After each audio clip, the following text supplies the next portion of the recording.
You give Max plenty of yummy bones to chew on practically whenever he wants, so why do you keep finding them buried in the yard, hidden under blankets, or at the bottom of the dirty clothes pile?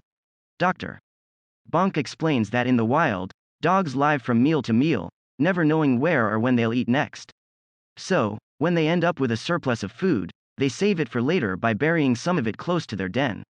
That way, it's there when they need it most and it keeps other dogs from eating it, she says. Even though our domestic pups don't have to worry about food the way their wild relatives did, some of them still carry that strong instinct to save and prepare for the future. Dogs may also be inclined to bury toys, treats, or bones when they're being overfed. Their thinking is there's excess, so I'll save some for later.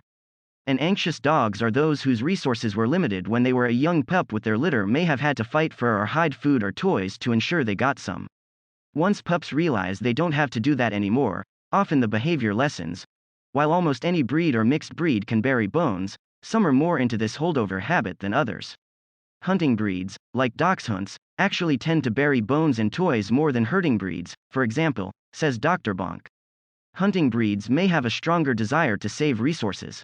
Hunting breeds include labs, spaniels, and retrievers, while herding breeds include border collies, shepherds, and sheepdogs.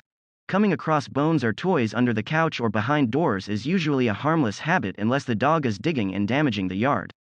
While most dog parents don't want to encourage burying, for some dogs it's an itch that needs to be scratched or they could become destructive in other ways, even to themselves, says Dr. Bonk. For those dogs that have burying bones or toys ingrained, there are a few things you can try to lessen the behavior.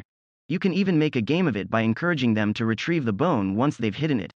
Teaching them a command like, "Go get your bone," can be a fun game they learn to play that's less destructive and still satisfies their instincts of hiding and rediscovering prized objects.